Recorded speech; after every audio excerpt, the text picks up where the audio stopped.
আপনার ছেলে বিপদে আছে, এখন আপনি নিজেও বিপদে আছেন, আপনি নামাজ পড়েন না। আরে নামাজ পড়ে, সালাত আদায় করে, শুধু একদিন জোহরের টাইমটা পার হয়ে আসর চলে আসে তাই কাফের হয়ে গেছে। আর যে জীবনেও পড়ে না, ও কি ওর ফতোয়া খুঁজতে যেতে হবে? শোনেন, এই কাফের সাহেব মারা গেছে, এই কাফের সাহেব মারা গেছে, ওর জানাজা তো দূরের কথা, ওকে গোসল দেওয়া যাবে না, ওকে কাফন পরানো যাবে না, ওর জন্য কবর খোঁড়া যাবে না, জানাজা অনেক পরে। এই কাফেরকে, এই মুশরিককে যদি 1000 বার গোসল করান, ও পবিত্র হবে? ও আসলেই অপবিত্র। ওকে আপনি আটলান্টিক মহাসাগরে জমজমের পানি দিয়ে যদি ওকে ধোয়া মুছায়া পৃথিবীর সবচেয়ে সব সাবানের মধ্যে যদি গোসল করে রাখেন, 5 মাস যদি 5 বছর রেখে দেন, ওকে যদি পরে দাফন করেন, ও জীবনে পবিত্র হবে না। ও কাফের, ও মুশরিক, ও মুশরিক। ও আপনার বাপ হলেও মুশরিক, ও আপনার মা হলেও কাফের, ও আপনার চাচা হলেও কাফের। ওকে যদি আপনি দোয়া করেন ওর জন্য, জানাজা মানে কি দোয়া না? দোয়া করবেন না? ওর জন্য দোয়া করা কি জায়েজ? হারাম। আপনি কাফের জন্য দোয়া করবেন মানে দোয়া করার মূলনীতি নাই। 10 নম্বর আয়াত সূরা হাশর খুলেন, আল্লাহ বলে দিয়েছেন, রব্বানা ইগফির লানা ওয়া লিইখওয়ানিনাল্লাযীনা সাবাকুনা বিল ঈমান। আল্লাহ তুমি আমাদের মাফ করো এবং আমাদের ওই সমস্ত ভাই যারা ঈমান নিয়ে মারা গেছে তাদেরকে মাফ করো। ও ঈমান নিয়ে মারা গেছে না কাফের হয়ে মারা গেছে? আপনি কেন তার জন্য দোয়া করবেন? যে কোনোদিন সালাত আদায় করেনি, শোনেন, শুধু জুমার সালাত আদায় করে এ মুসলিম না, এ কাফের। শুধু রমাজানে পড়ে, অন্য মাসে পড়ে না, এ মুসলিম না, এ কি? কাফের। বুঝেননি? মাঝে মাঝে পড়ে, এ মুসলিম না, কি? কাফের। আরে নামাজি ব্যক্তি এক ওয়াক্ত পড়ে, ওয়াক্ত পার হয়ে গেছে, তাই কি হয়ে যায়? কাফের হয়ে যায়। আপনি কতটা দলিল নেবেন ওর কাফের হওয়ার জন্য? কতটা দলিল নেবেন? রাসূল সাল্লাল্লাহু আলাইহি আল আহাদিসুল মুখতারার মধ্যে এসেছে, মান তারাকা সালাতান মুতাআম্মিদান ফাকাদ খারাজা মিনাল মিল্লাহ। যে সালাত ছেড়ে দিল ইচ্ছা করে, সে ব্যক্তি ইসলাম থেকে বহিষ্কার হয়ে গেল। নেন এবার খান। আপনি এই হাদিস কোথায় রাখবেন? এক ওয়াক্ত সালাত যদি কেউ ছেড়ে দেয়, কয় ওয়াক্ত? 22,128 নম্বর হাদিস, মুসনাদ আহমদ। আল্লাহ রাসূল বলছেন, লা তাতরুকান্না সালাতান মাকতুবাতান মুতাআম্মিদান ফাইন্নাহু মান তারাকা সালাতা মুতাআম্মিদান ফাকাদ বারিয়াত মিনহু যিম্মা। রাসূল সাল্লাল্লাহু আলাইহি সাল্লাম বলছেন, এক ওয়াক্ত সালাত ইচ্ছা করে ছেড়ে দিও না, ওয়াক্ত পার করে দিও না। যদি দাও তাহলে তুমি ইসলাম থেকে কি হয়ে গেলে? বেরিয়ে গেলে। এত হাদিস থাকতে আরেকটা, এই বেনামাজি বেকুবগুলো, আল্লাহ এদেরকে হেদায়েত দিক, বলেন আমিন। আমি একটু শক্ত করে বলি, কিন্তু হাদিসটা কোথায় রাখবেন আপনি? রাসূল সাল্লাল্লাহু আলাইহি ওয়াসাল্লাম বলেছেন, বাইনাল আবদে, ওরা কি বলে জানেন? নামাজ না পড়লে আমার ঈমান ঠিক আছে, বলে না? আপনি বলবেন আমার জুতাও ঠিক আছে। ও সালাতকে ব্যঙ্গ করেছে,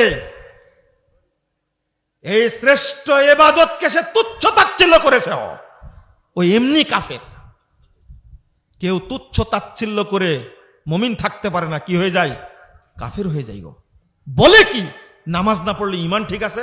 আল্লাহ রাসূল সাল্লাল্লাহু আলাইহি ওয়াসাল্লাম বলেন, বাইনাল আবদে ওয়াল কুফরি ওয়াল ঈমানে আস-সালাহ। পেয়েছেন? এবার সালাত না পড়লে ঈমান থাকে না, সালাত না পড়লে ঈমান থাকে না, সালাত না পড়লে ঈমান থাকে না। এই হাদিসটা কোথায় রাখবেন আপনি? আর বলছেন নামাজ না পড়লে আমার ঈমান ঠিক আছে। বেয়াদব না একটা? আপনারা প্রশ্ন করেছেন একটা, এই প্রশ্নের উত্তর তো দিতেই হবে। প্রশ্ন করেছেন, সবাই দেরিতে সালাত আদায় করে, বছরের পর বছর পড়ছে, এখন আমি কি করব? আপনি কি করবেন, তাই না? খুব সুন্দর ফায়সালা, খুব সুন্দর ফায়সালা। আপনি প্রথম প্রশ্ন করি আপনাকে, এই প্রশ্নটা আপনাদের বেশি। এক ভাই আমাকে প্রশ্ন করছেন যে আমার বাড়ির পাশেই মসজিদ, 20 রাকাত তারাবি হয়। কয় রাকাত? 20 রাকাত তারাবি হয়। তো আমি 8 রাকাত পড়ি তারাবির নিয়াতে, আর 12 রাকাত পড়ি নফলের নিয়াতে। আমি বললাম যে আপনার দারুণ ইঞ্জিনিয়ারিং বুদ্ধি রে ভাই, আপনাকে ঠকানো খুব মুশকিল। আমি প্রশ্ন করলাম যে আপনার ইমামের আকীদাটা কি বলেন তো? ও ইমামের আকীদা সে কঠোর আকীদা, যে বলবে নবী মারা গেছে সে কাফের হইল। এবার যে বলবে নবী মাটির তৈরি সে কি কাফের, বউ তালাক। আমি বললাম নাউজুবিল্লাহ আস্তাগফিরুল্লাহ, এই ইমাম যদি 8 রাকাত পড়ায় বা 20 রাকাত বা 80 রাকাত বা 80,000 রাকাত পড়ায়, এই ইমামের পিছনে নামাজই হবে না। আপনি কিসের 8 রাকাত আর 20 রাকাত? যারা বিশ্বাস করে আল্লাহ নিরাকার, যারা বিশ্বাস করে আল্লাহ সর্বত্র বিরাজমান, যারা তাবিজের ব্যবসা করে, যারা পীরের মুরিদ, যারা বলে আল্লাহ নবী গায়েব জানতেন, যারা বলে আল্লাহ নবী মরেনি, তিনি হায়াতুন নবী, এই কথাগুলো যারা বলে তাদের পিছনে কিয়ামত পর্যন্ত নামাজ পড়লে নামাজ হবে না, নামাজ বাতিল, নামাজ হবে না। প্রথম প্রশ্ন শেষ, উত্তর দিয়ে দিছি। যে জামাতে পড়বেন আপনি, ওই জামাতের ইমামের আকীদা হলো সুফিবাদী আকীদা। বাংলাদেশে আহলে হাদিস ছাড়া, ভালো করে শুনেন, বাংলাদেশে আহলে হাদিসরা ছাড়া যত দল আছে, যত ফেরকা আছে, যত তরিকা আছে, সবগুলোই তারা সুফিবাদে বিশ্বাসী, সব সুফিবাদে বিশ্বাসী। এই সুফিদের পিছনে নামাজ হবে না, একবারে সোজা ফতোয়া, সোজা ফতোয়া। বরং আপনার সাথে তর্ক করবে। এক ছেলেকে শিখাই দিলাম গত পরশুদিন, জিজ্ঞেস করার কি দরকার তাকে? আপনি বলবেন যে যে ভাই কিছু কিছু লোক বলে আল্লাহর নাকি আরশে সর্বত্র বিরাজমান, ঠিক না। আচ্ছা সঠিকটা কি বলেন তো দেখি? এটা জিজ্ঞেস করলেই তো হয়। আপনি কি বলবেন যে আপনি কি বিশ্বাস করেন আল্লাহ আরশে? এভাবে জিজ্ঞেস করা যাবে? খালি বলবেন যে আচ্ছা আল্লাহর আকার আছে না নাই, বুঝেননি কথা?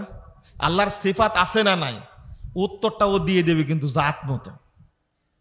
প্রথম বলবে যারা বলে আল্লাহর আকার আছে তারা কাফের। তাহলে আপনার বুঝতে বাকি থাকলো যে এর পিছনে নামাজ হবে কি হবে না? হ্যাঁ,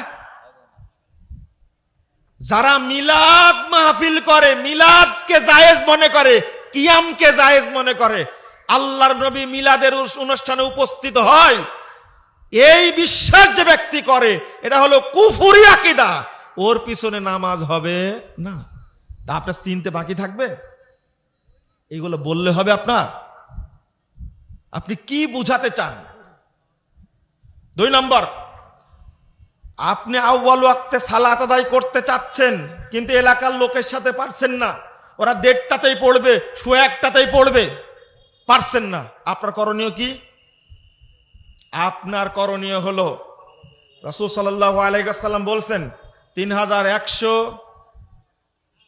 3601 নম্বর হাদিস, মুসনাদে আহমদ, রাসূল সাল্লাল্লাহু আলাইহি ওয়াসাল্লাম বলছেন ইন্নাকুম সাতুদরিকুনা আকওয়ামা।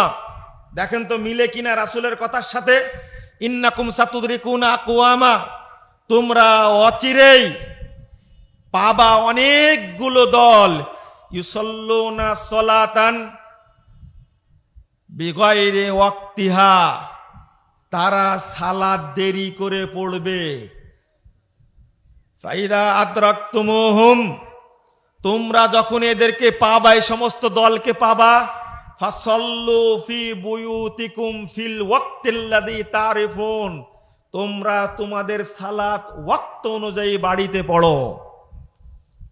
বুঝেননি কথা? সহিহ মুসলিম 648 নম্বর হাদিস, রাসূল সাল্লাল্লাহু আলাইহি সাল্লাম আবু যার গিফারিকে থাবা দিয়ে বলছেন, উরুপ থাবা দিয়ে বলছেন, ইদা বাকাইতা ফি কওমিন ইউআখিরুনা সলাতা আন ওয়াক্তিহা, আবু যার তুমি যদি এমন সম্প্রদায়ের মধ্যে থাকো যারা সালাত দেরি করে পড়বে, তুমি কি করবে? রাসূল সাল্লাল্লাহু আলাইহি সাল্লামকে বলছেন, ফামা তা'মুরনি, আপনি আমাকে কি নির্দেশ দিচ্ছেন, কি করবেন, আমি কি করব? আল্লাহ রাসূল বললেন, ফাসাল্লু সলাতা ফি ওয়াক্তিহা, ওয়াক্তে আউয়াল ওয়াক্তে সালাতটা তুমি আদায় করে নাও। শুনেন শুনেন শুনেন, এরপরে বলেছেন, ওয়া আনতা ফাসহাব বিহাজাতিক, তোমার সালাত পড়া হয়ে গেছে, তুমি তোমার কাজে বেরিয়ে যাও।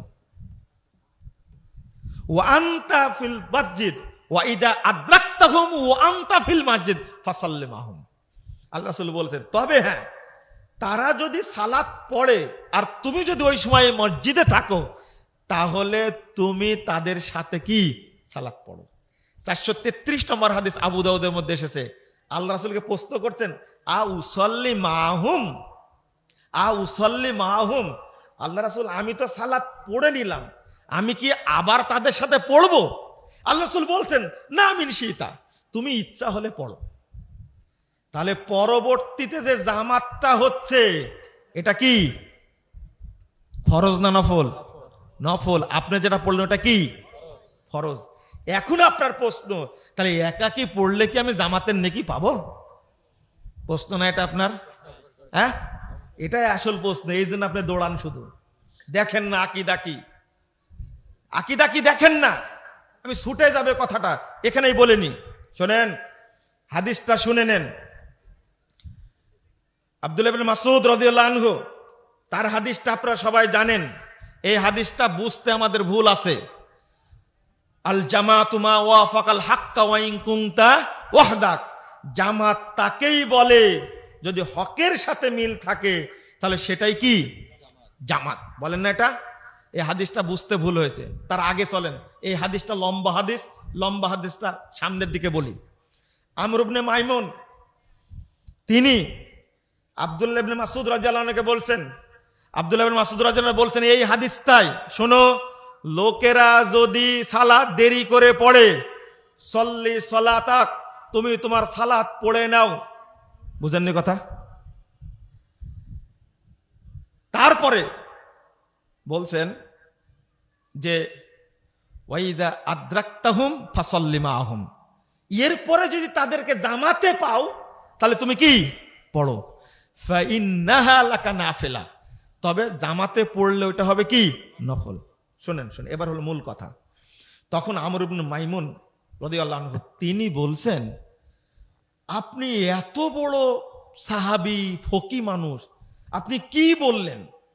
একদিকে বললেন আপনি একাকে সালাত পড়তে, আবার বললেন জামাতে পরে পড়েন, আর ওইটাই হবে নফল।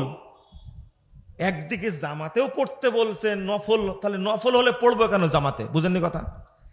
তখন আব্দুল্লাহ ইবনে মাসউদ রাদিয়াল্লাহু আনহু বলছেন, শোনো, যারা পরে পড়ছে, আল জামাতু মা ওয়াফাকাল হক ওয়া ইন কুনতা ওয়াহদাক, শোনো, তুমি যে আগে পড়ে নিচ্ছ, এটা হলো আসল সালাতের টাইম, এটা আসল টাইম।